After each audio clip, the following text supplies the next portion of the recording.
Welcome to learning मित्रम। आज हम class 8 की पोल साइंस की एनसीईआरटी के बुक का एक्सरसाइज 1 भारतीय संविधान को डिस्कस करेंगे। तो चलिए अब इसे शुरू करते हैं। भारतीय संविधान यानी कि इंडियन कॉन्स्टिट्यूशन, इसे हम समझते हैं कि भारतीय संविधान होता क्या है। तो चलिए इससे पहले छोटे से एग्जाम्पल से हम समझेंगे। जैसे कि इसमें दिया गया है कि जैसे फुटबॉल और हॉकी दो खेल हैं, इसमें कुछ नियम होते हैं। जैसे हम फुटबॉल को केवल पाँव से मारकर खेल सकते हैं, अगर इसमें हाथ लग जाता है तो आउट कर दिया जाता है। इसी तरीके से हॉकी के भी कुछ नियम होते हैं जिसमें हमें हॉकी स्टिक से खेलना पड़ता है गेम। तो गेम के नियमों को हम ध्यान में रखकर गेम खेलते हैं। उसी तरीके से जो इंडियन कॉन्स्टिट्यूशन है उसमें बहुत सारे नियम जो है वो बनाए गए, उनको लिखा गया कि कोई देश जो है वो किस तरीके से चलता है। संविधान होना बहुत ही ज़रूरी होता है क्योंकि बिना संविधान के कोई भी देश नहीं चल सकता है। भारत में जो संविधान बना था वो 1947 से पहले बना था, जिस समय अंग्रेज़ों का शासन हमारे यहाँ था। अंग्रेज़ हमारे यहाँ लगभग 150 वर्षों तक हम लोगों पे इन्होंने शासन किया। उन्होंने हमें बहुत सारी चीज़ों को सिखाया भी, लेकिन वे हमें वास्तविक तौर पर लूटते ही रहे केवल अपने फ़ायदे के लिए। तो हम संविधान के बारे में जानेंगे कि किसी देश को संविधान की ज़रूरत क्यों पड़ती है और संविधान में क्या क्या नियम होते हैं या किस अनुसार जो है देश इससे चलता है, और इसमें कौन से नियम बनाए गए हैं जिनसे सरकारें चलाई जाती हैं, कौन से नियमों का हमें पालन करना होता है और कौन से नियमों का उल्लंघन करने पे हमें दंड दिया जाता है। ये सारे नियमों का एक संयोग जो है उसको पुस्तक के अंतर्गत रखा गया है, जिसे हम संविधान कहते हैं। इसी संविधान की पुस्तक के अनुसार जो है कोई भी देश को हम चला सकते हैं, किसी भी देश को। तो हर देश के पास जो है अपना एक संविधान की पुस्तक होती है, उसके अनुसार जो है कोई भी देश चल सकते हैं आसानी से। तो अमेरिका या इंग्लैंड या हम भारत की बात करें तो सभी जगह जो है संविधान होना अनिवार्य ही है।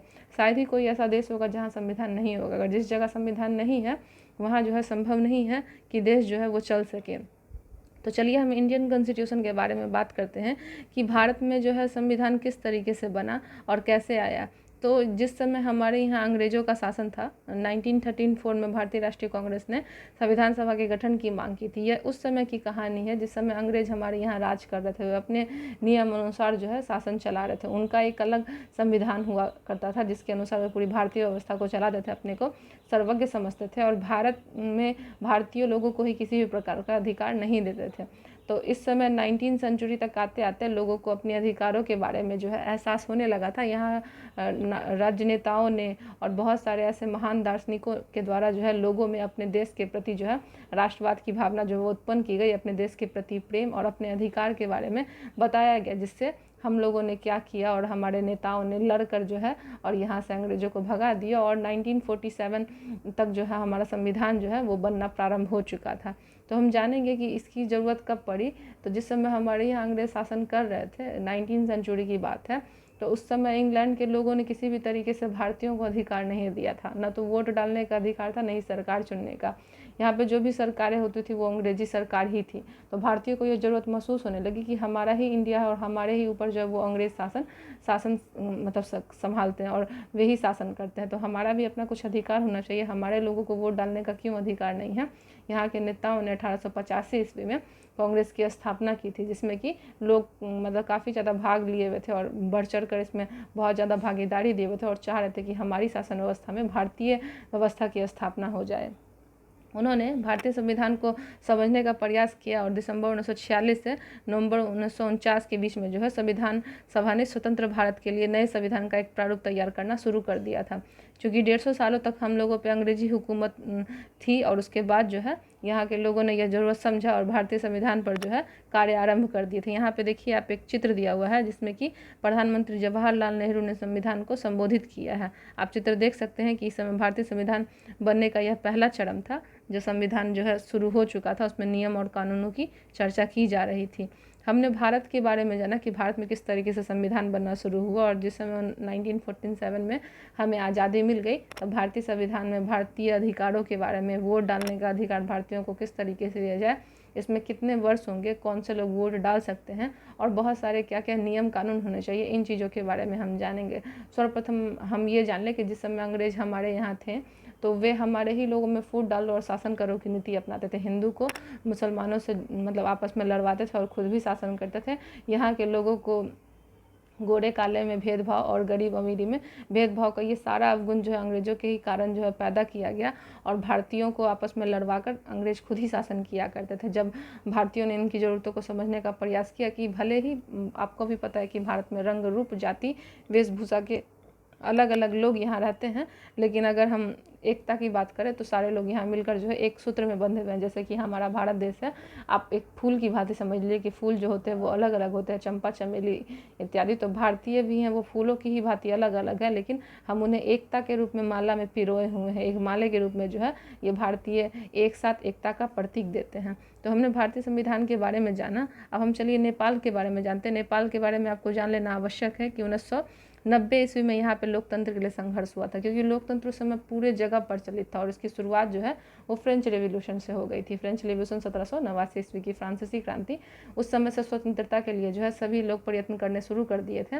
फ्रेंच रेवोल्यूशन में फ्रांसीसी लोगों ने निरंकुश शासन का विरोध किया था और वहाँ पर लोकतांत्रिक शासन की स्थापना की थी। उससे ही प्रेरित होकर भारत, अमेरिका और बहुत सारे देशों ने अपने जगह पर लोकतंत्र की स्थापना करने का प्रयास भी किया था। अगर हम नेपाल की बात करें तो हाल में ही की ये बात है कि 2006 में वहाँ पर लोकतंत्र की स्थापना हुई। 2006 से पहले जो है वहाँ पर राजा का शासन था, संविधान जरूर था लेकिन वहाँ पर राजा के अनुसार संविधान चलाया जाता था। 2005 में जो है राजा के शासन की बागडोर मतलब पूरी तरीके से लोगों ने अपने हाथ में ले ली थी और 12 सूत्रीय एक कार्यक्रम बनाया गया था, जिसमें कि लोग अमन चैन आसानी से रह सके, शांतिपूर्वक समानता से और स्वतंत्रता के साथ रह सके। इसलिए वहाँ भी लोकतंत्र की स्थापना 2006 में कर दी गई थी। बाकी देशों की तरह यहाँ भी जो है लोकतंत्र आ चुका था। नेपाल में 2006 ईस्वी में लोकतंत्र हमने देखा कि नेपाल में भी आ गया था। यहाँ आप देखिए एक चित्र दिया गया है जो नेपाल का ही आपको दिख रहा होगा कि लोकतंत्र के लिए और उनकी मांग को लेकर राजा के विरुद्ध जो भी पहले व्यवस्थाएं होती थी राजतंत्र की, उसको हटाने के लिए लोग एकत्रित हुए हैं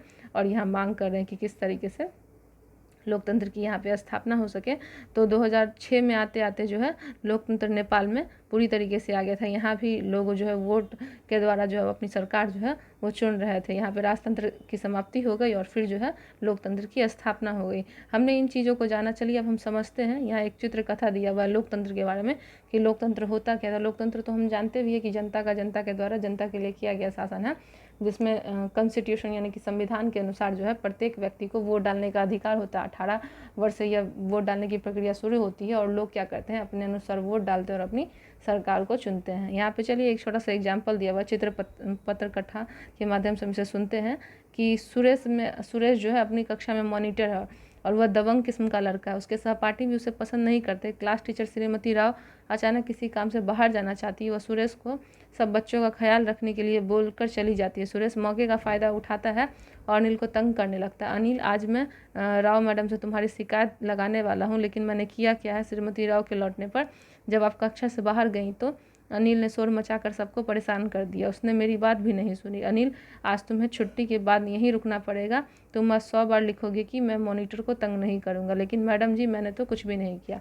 चलिए इस एग्जाम्पल से हम क्या समझते हैं कि सुरेश एक ऐसा मॉनिटर है क्लास में जो निरंकुश शासन की भावना रखता है। मतलब वो अपने अनुसार कार्य करता है। उसे मॉनिटर का पद मिल गया तो वो अपने आप को शक्तिशाली समझने लगा और बाकी क्लास में जो भी बच्चे उसे दुर्बल या निर्बल दिखाई दे रहे हैं, जैसे कि अनिल, उसके बारे में उसने व्यर्थ की बात और झूठ की बातों पर उसे मतलब फंसा दिया और मैडम से उसकी शिकायत कर दी, जिस कारण जो है उसकी सज़ा जो है अनिल को मिल गई। सुरेश को सज़ा मिलनी चाहिए थी, लेकिन अनिल ने अपनी बदमाशी से और अपनी निरंकुश शासन शक्ति का गलत प्रयोग करके जो है अनिल को फंसा दिया, जिस कारण अनिल को बेकार में ही सज़ा दी गई। तो यहाँ पे देखिए कुछ चित्र भी दिए गए जिसके अनुसार यह क्वेश्चन कहा जा रहा है कि मॉनिटर अपनी शक्ति का किस तरह दुरुपयोग कर रहा है, गलत प्रयोग कर रहा है, क्योंकि जिस चीज़ के लिए मैडम ने उसे मॉनिटर बनाया कि क्लास शांत करने के लिए, उसने वैसा नहीं किया। अब हम देखते हैं नीचे दी गई किसी परिस्थिति में मंत्री को अपनी सत्ता के दुरुपयोग का दोषी कहा जाएगा जब वह ठोस तकनीकी कारणों से अपने मंत्रालय की किसी परियोजना को नामंजूर कर दे। जैसे कि हमने संविधान के पुस्तक की बात की तो संविधान में बहुत सारे कानून और नियम बनाए गए हैं, एक नेता के लिए भी और एक नागरिक के लिए भी नियम बनाया। अगर नेता उन नियमों का पालन नहीं करता है तो संविधान की पुस्तक के अनुसार उसे दंड भी दिया जाता है। बहुत सारे एक्ट बनाए गए हैं जिसके अनुसार जो है लोग नियमों का पालन करते हैं और नियमों के पालन नहीं करने के कारण जो है उन्हें दंड भी दिया जाता है। अब चलिए दूसरे क्वेश्चन की तरफ चलते हैं। जब वह अपने पड़ोसियों को अपने सुरक्षा कर्मियों से पिटवाने की धमकी देता है, तो अगर एक नेता कुछ बोलता है कि अगर आप हमारे काम में नहीं आएंगे तो हम आपको जो है पिटवा देंगे, तो ऐसी पद्धति को हम लोग निरंकुश पद्धति कहते हैं और संविधान बनते हुए भी लोग इसे मानने के लिए नहीं तैयार होते। इसका मतलब कि वहाँ का संविधान जो है वो कमज़ोर है और लोग जो है इसे नहीं मान रहे हैं। जब वो अपने थाने में फ़ोन करके पुलिस के अधिकारियों पर दबाव डालता है तो उसे किसी दोषी रिश्तेदार के खिलाफ FIR दर्ज न की जाए, इसका अर्थ है कि कोई नेता अपने आप को शक्तिशाली मान लेता है, संविधान की पुस्तक से भी है, लेकिन यह बात गलत है। किसी भी देश के लिए संविधान की पुस्तक जो है वो सबसे शक्तिशाली होती है, उसके नियम और कानून सबसे शक्तिशाली होते हैं। लेकिन अगर नेता संविधान की बातों को नहीं देखता है, उसका विरोध करता है, अपने आप को सर्वशक्तिशाली समझता है, तो वैसी पद्धति निरंकुश शासन पद्धति कहलाती है। मतलब जो संविधान के हित में है वो कार्य जो है नेता अगर नहीं करते हैं और अपनी शक्ति का गलत प्रयोग करते हैं, पुलिस पर दबाव बनाते हैं और अपने जो घर के लोग हैं उन पर किसी भी तरीके से FIR दर्ज नहीं करने देते हैं। हमने इस तरीके से बहुत सारे देशों में देखा होगा और आप भी जानते होंगे कि लोग अपनी शक्ति का गलत प्रयोग करते हैं। अगर अपनी शक्ति का सही प्रयोग करेंगे तो देश भी एक सही दिशा में होगा।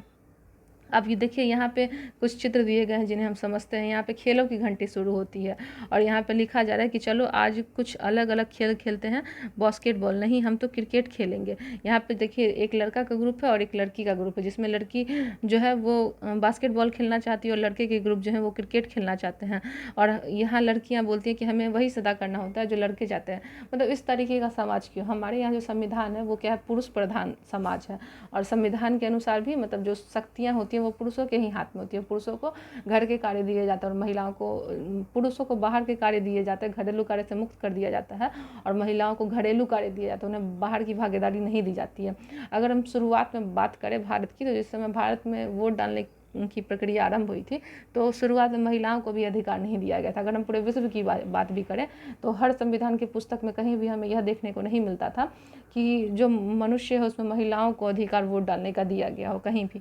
बाद में धीरे धीरे संविधान की पुस्तकों में सुधार किया गया और महिलाओं के लिए भी जो है बहुत सारे कानून में सुधार किए गए भी। और हम देखते भी हैं कि पहले के मुकाबले अभी की महिलाएं जो है वो पुरुषों के साथ कंधे से कंधा मिलाकर चलती है। चलिए इसके पीछे कारण क्या है कि यहाँ पे जो लड़की बोल रही है कि हमें हमेशा लड़कों की बात सुननी पड़ती है, इसका कारण है कि लड़के अपने आप को बचपन से ही वर्चस्व समझते हैं। मतलब फैमिली में ऐसी आदतें हो जाती हैं जिस कारण वो बच्चे अपने पापा को देखकर सीखता है कि हमारे पापा जो हैं वो पुरुष प्रधान समाज में और उनकी शक्ति ज़्यादा है, तो हम भी बड़े होकर शक्तिशाली ही बनेंगे। उनके दिमाग में पहले से ये बातें फिट हो जाती है। कहने का अर्थ ये है कि पुरुष प्रधान समाज के अनुसार पुरुष अपने आप को महिलाओं से अधिक शक्तिशाली समझते हैं और महिलाओं को निर्बल समझते हैं।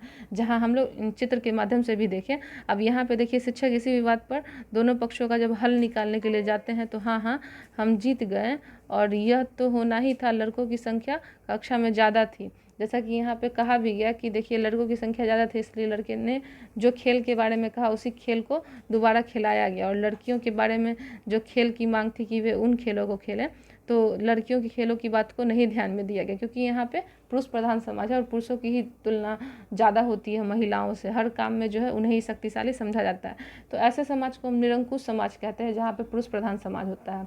अगर हम पूरे विश्व की बात करें तो आप हर जगह देखेंगे कि हर जगह जो है वो पुरुष प्रधान ही समाज है। आपको महिला प्रधान समाज जो है वह कहीं भी देखने को नहीं मिलेगा। तो हमें ऐसा नहीं करना चाहिए। संविधान की पुस्तक उस तरीके से बनानी चाहिए जहाँ पुरुष और महिलाओं को समान अधिकार दिए जाने चाहिए, क्योंकि महिला या पुरुष दोनों तो सामान्य मनुष्य ही होते हैं। दोनों का जन्म धरती पर समान रूप से होता है। उनके पास भी 2 हाथ और उनके पास भी 2 हाथ, 2 कान, 2 आँख, ये सारी चीज़ें जो हैं बिल्कुल समान हैं। तो इसी तरीके से उनके अधिकार भी जो हैं वो समान होने चाहिए। यहाँ पे उपरोक्त चित्र पत्र कथा में कौन से लोग अल्पसंख्यक में और बहुसंख्यक गुटों द्वारा लिए गए फैसलों से ये अल्पसंख्यक गुट किस तरीके से दबाव किया जा रहा है। मतलब यहाँ पे लिखा गया कि अगर हम भारत की बात करते हैं तो बहुत समय पहले जो है यहाँ पे जितने छोटे कास्ट होते थे, अल्पसंख्यक लोग होते थे, उनके साथ अच्छा व्यवहार नहीं किया जाता था। उन्हें ज़मीन पर बैठ के खाना खिलाया जाता था, मंदिरों में प्रवेश का अधिकार नहीं था, सरकारी नौकरियों में भी प्रवेश का अधिकार नहीं था। जो समाज में उच्च वर्ग होते थे उनको अधिकार ज़्यादातर दिया गया था। सारे ऊंचे पदों पर वही लोग होते थे और जो निर्बल लोग होते थे उनके जात के हिसाब से काम बांट दिए गए थे। अभी आपको ये सुनने में थोड़ा अजीब लगता होगा, लेकिन प्रारंभ में यही चीज़ें बहुत जगह मौजूद है। जैसे कि चमार वाला ही काम करता था, सुनार वाला ही काम करता और लोहार लोहे का ही बर्तन बनाता। जैसा कि हमने जाना कि जो पहले जाति के आधार पर काम बटे होते थे, जैसे चमार होते थे तो उनको चमड़े के सामान बनाने होते थे, सुनार होते थे उन्हें सोने के सामान, और लोहार जो होते थे उन्हें लोहे के बर्तन वगैरह बनाने पड़ते। मतलब जात के आधार पर जो है काम का बंटवारा किया गया था, इसलिए उनके साथ अच्छा व्यवहार नहीं किया जाता था।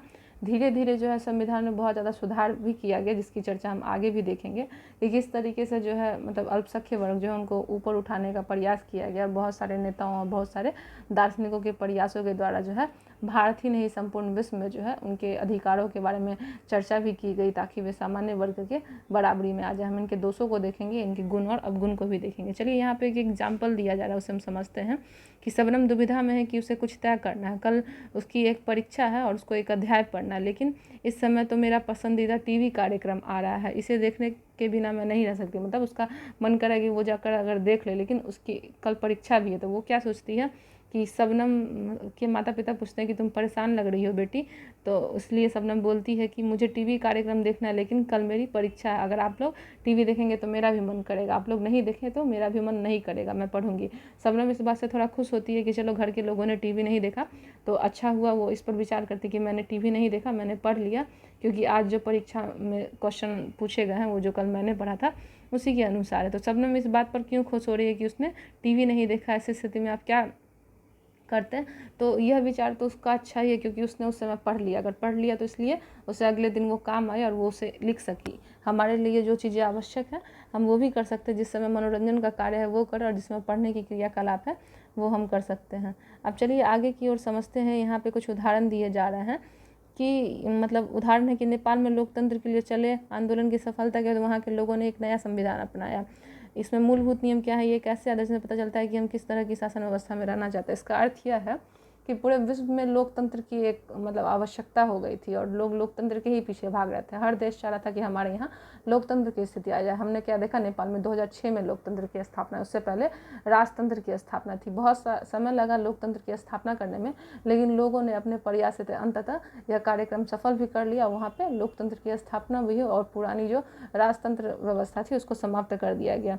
यहाँ है सुरेश अपने सहपाठी अनिल को बेवजह परेशान कर रहा था। यह उसकी निरंकुशता है कि बेवजह हमें किसी को भी परेशान नहीं करना चाहिए। वो अपने आप को शक्तिशाली समझता है और दूसरे को निर्बल समझता है, इसलिए उसके ऊपर जो है वो उसको परेशान कर रहा है। लड़कियों को बास्केटबॉल खेलने का मौका नहीं मिलता क्योंकि उनकी कक्षा में लड़कों की संख्या ज़्यादा है। हम इस बात से क्या समझते हैं कि लड़कियां जो है उसे बास्केटबॉल खेलने का मौका इसलिए नहीं मिला क्योंकि हमारा समाज क्या है, पुरुष प्रधान, और हमारी सोच भी पुरुष प्रधान ही हो जाती है। वहाँ लड़कियों की संख्या कम थी और लड़कों को ज़्यादा अधिकार दिया गया था, इसीलिए लड़के जो है वो अपने पसंद के अनुसार क्रिकेट खेलने लगे और लड़कियों की जो बास्केटबॉल खेलने की इच्छा थी वो अधूरी ही रह गई। इस तरीके से लड़कियों की बहुत सारी इच्छाएँ होती हैं जो अधूरी रह जाती हैं क्योंकि समाज के कारण। समाज हमारा क्या है, पुरुष प्रधान है। शबनम ने टीवी देखने के बजाय अपने अध्याय को दोहराने का फैसला किया क्योंकि वो उसका अच्छा फैसला था। परीक्षा उसके लिए ज़रूरी है, टीवी कार्यक्रमों से ज़्यादा ज़रूरी है।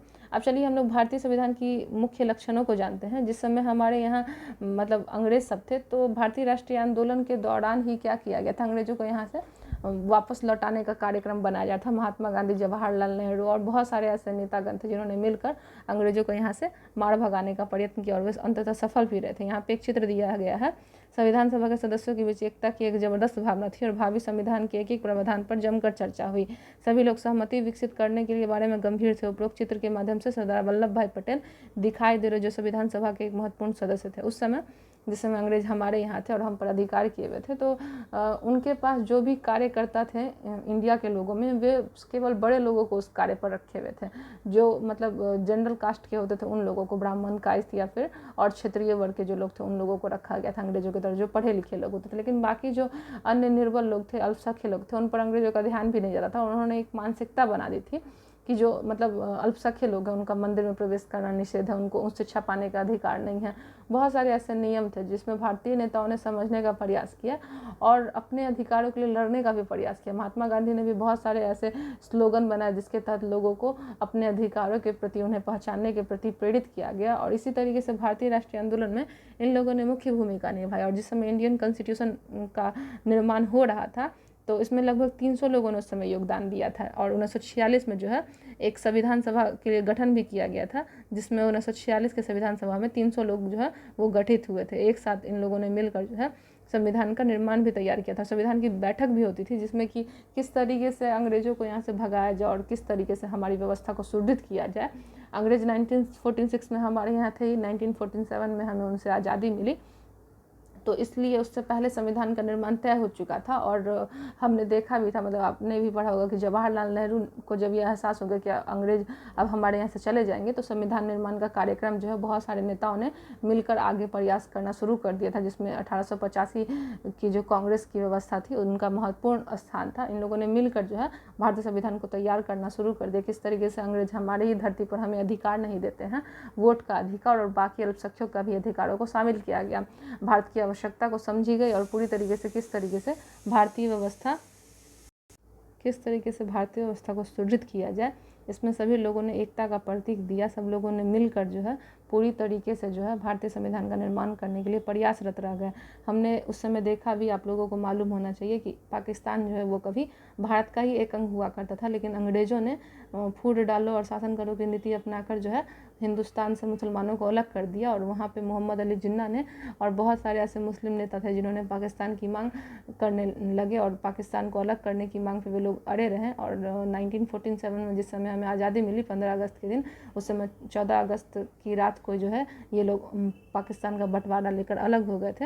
ऐसी बहुत सारी कहानियाँ हैं जो हमें भारतीय संविधान के समय देखने को मिलती हैं, लेकिन फिर भी भारतीय राष्ट्रीय एकता को बनाए रखा जाने लगा। इतनी सारी विविधता होने के बाद भी हमें भारतीयों में एकता दिखाई देती है। और जिस समय इंडियन कॉन्स्टिट्यूशन तैयार किया गया था उसमें महत्वपूर्ण दस्तावेज थे कि सामाजिक आर्थिक सुधार हो सके, गरीबी उन्मूलन सुधार हो सके, और जो भी मतलब जनता की महत्वपूर्ण भूमिका है उस पर भी काफ़ी जोर दिया गया। भारतीय संविधान में जो है भीमराव अम्बेडकर के भी काफ़ी योगदान है, जिसमें कि इसमें पढ़े हुए विविधता, एकता, सामाजिक आर्थिक सुधार और प्रतिनिधित्व से भी संबोधित उपरोक्त चिंताओं को लगातार ध्यान में रखा गया और दस्तावेज जो है उसको लिखने का भी प्रयास किया गया।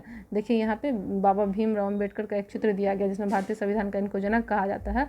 डॉक्टर अम्बेडकर का विश्वास था कि संविधान सभा में उनकी हिस्सेदारी से अनुसूचित जातियों को संविधान के प्रारूप में कुछ सुरक्षात्मकता व्यवस्थाएं मिल सकती हैं, लेकिन उन्होंने यह भी कहा था कि भले ही कानून बन गए हों और अभी भी अनुसूचित जाति बेफिक्र नहीं हो सकती, क्योंकि इन कानूनों का संचालन स्वर्ण हिंदू अधिकारियों के हाथ में था। इसलिए उन्होंने अनुसूचित जातियों से आह्वान किया कि वे सरकार से के अलावा लोक सेवाओं में भी बढ़ चढ़ कर शामिल हो। इसके पीछे कहानी क्या थी कि जिस समय जो बाबा अम्बेडकर साहब थे उन्होंने बाहर से पढ़ाई कर आए थे, उन्हें जब यहाँ नौकरी मिली थी भारत में, तो वे जिस पोस्ट पर कार्य कर रहे थे वहाँ उन्हें एक फ़ाइल मांगने पर जो है ऊंचे वर्ग के कुछ लोगों ने फ़ाइल फेंक कर दी, क्योंकि जो बाबा भीमराव अम्बेडकर थे वो अल्पसंख्यक जाति से बिलोंग करते थे और लोगों ने उनके साथ अच्छा व्यवहार नहीं किया।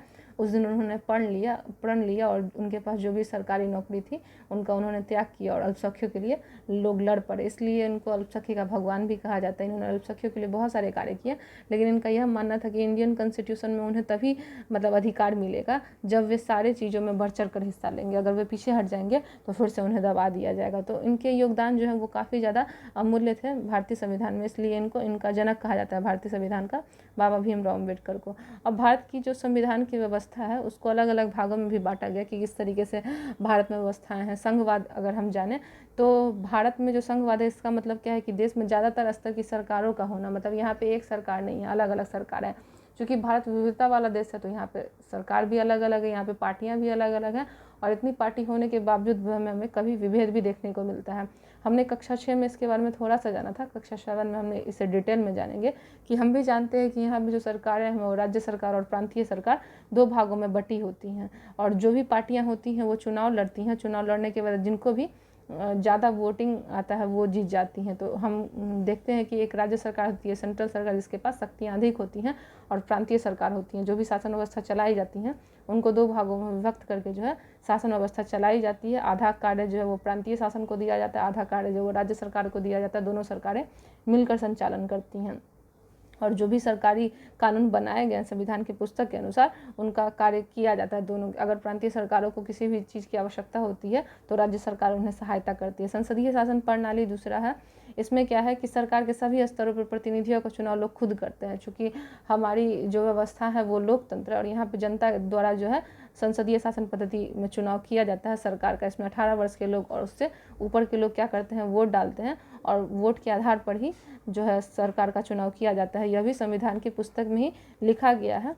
और इसमें जो भी लोग वोट डालते हैं इसमें किसी भी तरीके से जाति व्यवस्था नहीं होती है, गरीबी अमीरी किसी भी तरीके की, गोरे काले कोई भी रंग भेदभाव नहीं होता। ये संविधान की पुस्तक का ही एक गुण है जिसके अनुसार वोट डालने में हम लोग सामान्य रूप से एक साथ खड़े होकर वोट डालते हैं और अपनी सरकार को चुनते हैं। यहाँ पे एक ऐसी पृष्ठभूमि तैयार होती है जिसमें कि हमें समानता और स्वतंत्रता देखने को मिलता है। शक्तियों का बंटवारा क्या है कि संविधान के अनुसार सरकार के तीन अंग है, विधायिका, कार्यपालिका और न्यायपालिका। इसमें एक कानून को बनाना होता है, दूसरा कार्य का संचालन करती है, तीसरा क्या करती है, उनको देखती है और दंड को भी बनाती है जो लोग मतलब इसका पालन नहीं करते हैं। सरकार की किसी भी शाखा के द्वारा सत्ता के दुरुपयोग को रोकने के लिए प्रावधान किया गया है। इन सभी अंगों की शक्तियाँ एक दूसरे से अलग होती हैं और शक्तियों के इस बंटवारे के आधार पर प्रत्येक अंग एक दूसरे अंग से अंकुश रखते हैं और इस तरह तीनों अंगों के बीच सत्ता का संतुलन होता है। सत्ता का बंटवारा जो है वो कार्यपालिका, विधायिका और न्यायपालिका के द्वारा जो है बंटवारा किया जाता है और इस तरीके से शासन व्यवस्था जो वो चलाई जाती है। यहाँ पे एक पिक्चर दिया हुआ जिसे हम देखते हैं कि संविधान सभा के सदस्यों को भय था कि कहीं कार्यपालिका इतनी ताकतवर न हो जाए कि विधायिका के प्रति अपनी दायित्वों की उपेक्षा ही करने लगे। इस आशंका को ध्यान में रखते हुए सभा ने एक ऐसी प्रावधानों को संविधान में शामिल किया जिनके जरिए शासन की कार्यवाही शाखा के द्वारा जाने वाली कार्यवाहियों को सीमित और नियंत्रित किया जा सकता है। मतलब संविधान सभा में लोग चर्चा करते थे आपस में कि कहीं कार्यपालिका को ज़्यादा अधिकार न मिल जाए, कहीं वही ताकतवर न हो जाए कि विधायिका के प्रति जो है अपने दायित्वों की उपेक्षा करने लगे। जो कार्यपालिका के सदस्य हों वो विधायिका के प्रति क्या करने लगे, तो उपेक्षा करने लगे, उन्हें छोटा समझने लगे। इसी आशंका सबको ध्यान में रखते हुए बहुत सारे प्रावधान बनाए गए और संविधान में उनको शामिल भी किया गया। शासन की कार्यकारी शाखा के द्वारा जो है की जाने वाली कार्रवाइयों को सीमित और नियंत्रित किया गया कि अगर इनका उल्लंघन करती हैं तो उन्हें भी मतलब दंड दिया जा सकता है। इस अध्याय में हमने राज्य शब्द का अक्सर इस्तेमाल किया है। इसका अर्थ क्या होता है? इसका अर्थ राज्य सरकारों से नहीं होता। जब हम राज्य शब्द का इस्तेमाल करते हैं तो हम उसे सरकार से भिन्न अर्थों में लेते हैं। सरकार की जिम्मेदारी होती है कि कानून बनाना और लागू करना, लेकिन चुनावों के जरिए सरकार बदल सकती है। पर राज्य एक ऐसी राजनीतिक संस्था है जो निश्चित भूभाग में रहने वाले संप्रभु लोगों के द्वारा प्रतिनिधित्व करती है। इस आधार पर भारतीय राज्य, नेपाली राज्य आदि की बात कर सकते हैं। भारतीय राज्य की एक लोकतांत्रिक सरकार है। सरकार या कार्यपालिका राज्य का एक हिस्सा होती है। राज्य का मतलब सरकार से कहीं ज़्यादा व्यापक होता है और इसे सरकार के स्थान पर इस्तेमाल नहीं किया सकता है। जैसे कि राज्य का इस्तेमाल अगर हम करते हैं तो उसका अर्थ हम राज्य की सरकार के लिए नहीं कर सकते। शब्द का इस्तेमाल किस लिए किया जाता है? सरकार के विभिन्न अर्थों में किया जाता है। सरकार की कुछ जिम्मेदारी होती है जिसको कानून बनाना भी होता है, कानून लागू भी करना होता है। जब सरकार बदल जाती है तो राज्य में राजनीतिक संस्था जो होती है उसके भूभाग में रहने वाले संप्रभु लोगों के द्वारा मतलब प्रतिनिधित्व किया जाता है। और हम भारतीय जो है राज्य, नेपाली राज्य आदि की बात जब करते हैं तो भारतीय राज्य की एक लोकतांत्रिक सरकार होती है जिसमें क्या होता है कि जनता के द्वारा सरकार चुनी जाती है और सरकार या कार्यपालिका राज्य का एक हिस्सा होती है। और राज्य का क्या मतलब होता है? केवल सरकार नहीं, इससे अधिक इसका व्यापक मतलब है और हम इससे जो है सरकार के लिए इस्तेमाल नहीं कर सकते हैं।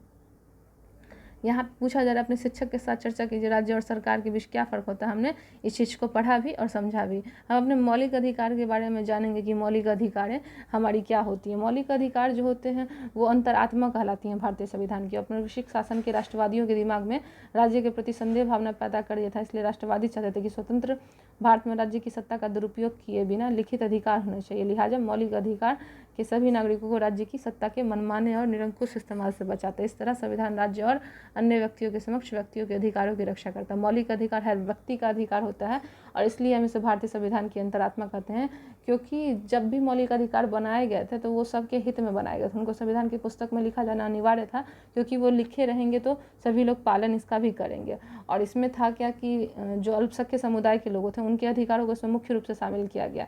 इसमें डॉक्टर अम्बेडकर का मुख्य रूप से योगदान था कि जितने भी मतलब नीचे वर्ग के व्यक्ति हैं उनको समान अधिकार दिया जाए, मतलब जितने भी सामान्य वर्ग हैं उनके समान उनको अधिकार दिया। मौलिक अधिकार जो है हमारे संविधान में एक खंड नीति के निर्देशक तत्व। संविधान सभा के सदस्यों ने यह खंड इसलिए जोड़ा ताकि जो भी जनता की स्थिति है, अल्पसंख्यक लोगों की, गरीब लोगों की, उनको जो है एक अच्छी स्थिति प्राप्त हो, स्वतंत्रता, समानता, सबका हक उन्हें मिल सके।